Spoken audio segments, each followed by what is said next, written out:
All right, let's do this. Welcome, ladies and gentlemen, back to the Dish and Deeper Farmer Cigar Garage Talks. How's everyone doing? I'm doing all right. We're gonna go over how things have been better in the past, and I'm hoping to make things better in the future. And kind of give some perspective about being a father these last 19 years. Before we get too much into it, what are we smoking? What are we drinking? The Asylum 13. Asylum cigars are known for making these bigger cigars. This is a huge cigar. It is, let's get that on the camera there, a 70 by 7. So it's over an inch in diameter. It's 7 inches long. Huge cigar. I'm not a huge fan of smoking these really big cigars. I mean, look at that next to the, well, let's get this on both on the camera. Just kind of give you that size comparison. I'm not a fan of smoking huge cigars, but I do enjoy them every now and then. I don't know, it's kind of just fun, smoking a bigger cigar. Saw these ones at the cigar shop locally here and figured, you know what? I haven't smoked a really big cigar in a very long time. For the drink, Lake Superior Pils, the Czech Pilsners. Never had this one before. It's kind of been bumming around my fridge for a little bit. So you know what? Today's the day. Today's the day to crack this one open, give it a try. I could use a nice light cigar with a light beer. So we kind of talk about a heavy topic. There's the Pilsner there. Good color. I'm sorry I've got some sun bleach coming through on my camera. That's tasty. It is actually like 40 degrees outside. I got my garage up to, is it over 60 yet? No, not quite. 59 degrees. Probably could have shot this outside, but I want to shoot inside to kind of avoid some of the environmental issues I might be having. Plus, I've been trying to heat up my garage to try and dry some stuff out. So, I mean, if I'm going to heat up anyway, I might as well shoot a video. So, I don't know if you can tell on the camera, I have broken a couple of my metal tarsals. Let's see, I can almost close my fist. Come on. It's getting close. Where I can almost close my fist again. Or metacarpals, excuse me. I broke the bones inside the palm of my hand. As you can kind of tell from the title of this video, we're going to be talking about father faults. This is something kind of me and my homeschooling mama started talking about. J-Man decided to really push every button that ever existed a couple days ago. He decided to try to make me angry, make homeschooling mama angry. He really tried to push every limit. And it led to me doing something. I don't do it a ton, but I do it. I am a wall puncher. When I get upset, I get angry, I will punch a wall. Walls, door jambs, cabinets, doors, door frames. I am a wall puncher. Now, every father has one of these, right?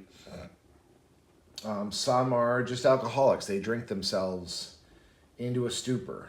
Some are physically abusive by punching maybe wives or kids or animals. Some are throwers. They pick something up and throw it across a room.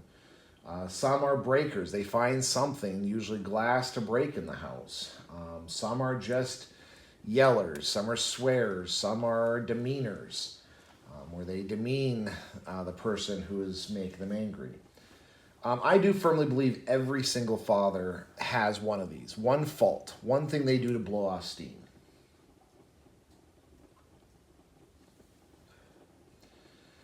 And unfortunately, I think every single one of us justifies it. I punch walls. I'm not punching children. I'm not punching my wife. I'm not punching the dog. I don't break stuff. I don't scream and holler. And then usually once I punch something, it's done. I punch the wall, I punch the door, I punch a cabinet, and it's done. Mischief managed, blow off the steam, done. And it never has to come up again. And that's what happened. I got really mad. I punched a cabinet door. I don't know if I'm getting older, that cabinet was harder than I thought, or my swing was stronger than I thought. But I broke some bones in my hand from the punch. I have not gone into the doctor. I'm not trying to control the pain because, one, I do realize that that is not pinnacle fathering, allowing my fatherly faults to take over. But homeschooling mama sent me a text. Not that she couldn't talk to me directly. It's not like I was still angry. Because again, once I punch something, I'm done. Like the emotion is over with. I'm finished. I'm done. Like move on, essentially. But she likes to communicate sometimes in written word because it's her communication path. The best way to communicate with her is in writing. So she texted me. And now I've been doing this for 20 years of our marriage. I have been a wall puncher for many, many, many years. And again, I've justified it. I don't get like pissant drunk. I don't abuse anyone. I don't hit my children. I don't break stuff. I don't throw things. I don't smash cups or plates or any of the other father faults. There's lots of them out there. I don't scream at my children or belittle them. When they finally get to that point, I punch a wall, hurt myself, and then it's done. But she kind of retorted and sent me into a bit of a introspective situation. She said, I understand you're angry. I'm glad you didn't hit your son. But at the same time, like your daughters all know that you do that and see that. And she said that I'm kind of nervous. My oldest daughter, Swedish Compass, is about to go off to college, probably going to start dating, hopefully finding a husband. And she said, what would you do if your daughter justified her boyfriend, punching a wall or punching a door and justified that it's just fine? Or that she justified, well, my dad did it, so it's fine. Or maybe she allows for her boyfriend or husband to smash something, like break a plate or something. Because, at least he didn't punch walls like my dad, and hurt himself. And it really kind of got me. She 100% right. Like, I am demonstrating unacceptable behaviors to my daughters to the point where they could literally go out and say, well, my dad did that. Or, well, it's even though he hit me, it's kind of like my dad hitting a wall, right? He had to let the anger out, but as soon as he hits me, it's done with, it's over. He's a nice person again. And of course, homeschooling mom was right. I am leading by a very bad example. That's one of the reasons that I've decided not to get my hand checked out. I want it to hurt. I want to remind myself that, I am not being the best father. Yes, I can say, well, at least I'm not doing other fathers' bad behaviors, getting drunk, getting abusive, breaking stuff. I'm not going through and busting their, porcelain dolls or their, favorite toy or smashing their bed or whatever. I've heard a lot. I've seen a lot from a lot of different men who have children. But by justifying it to myself, I'm then also teaching my children to justify it to themselves. Again, I'd be horrified if my daughter's like, well, Dad, sure, he hit me, but then it's over with. It's kind of like you hitting walls. At least he's not hitting our kids or our dog or breaking our house apart. Well, sure, Dad, he just throws, something glass against a wall to make it shatter. But, you know, you used to hit the wall. What's the difference? You know, at least he just kicks the dog. He doesn't kick us. I couldn't live with myself if my children started saying that stuff or starting to believe that stuff. So homeschooling mama was right. I'm going to let that hurt, which is lots of pain. Because again, it was not right. I am teaching my children that one, either this is okay, or two, worse than that, well, at least it's not what dad used to do. Or it's, you know, it's exactly what dad used to do. Even talking to Swedish Compass, she's like, well, you know, you're only human, Dad. And I said, right there's the problem. You are now justifying what I did. And you're allowing it. And homeschooling mama, being a smart woman, she knew what she was talking about. She knew that, you know, my daughter's sitting there, and she said, well, you know, it's fine. You're just human. So you punched a wall, big deal. Well, no, I can't be human. I have to be a father. There's lots of responsibilities and expectations and things I need to do. And for you to justify that pretty much proves your mom right. I did a horrible thing, and you now are justifying it. How far are you willing to justify this when it comes to your boyfriend, your husband? How far are you going to let that justification go? So we had a long discussion about it. How no, there's no justification for it. And for her to try to write off my actions as just being human is that slippery slope. It's the start of a problem.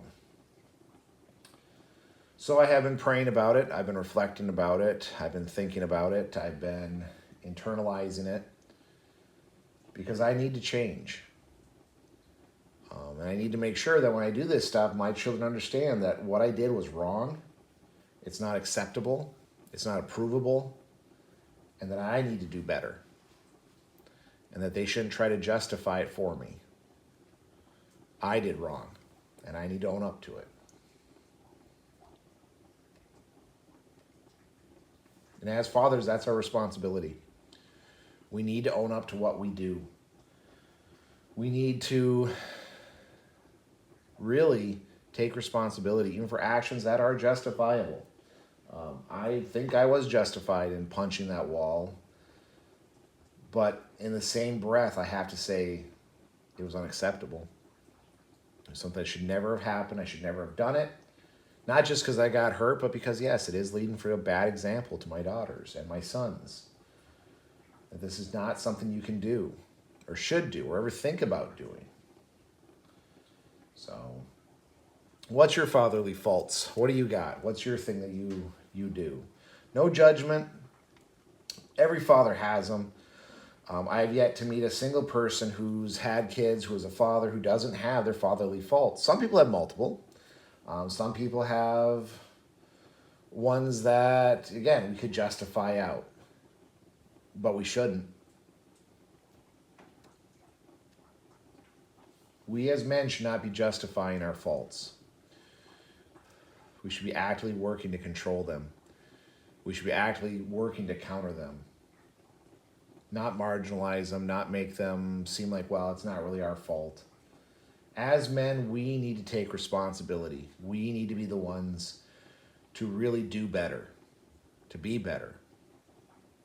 We're called upon it by our spouse, by our wives, charged with it by the Bible. Society needs it. We need it.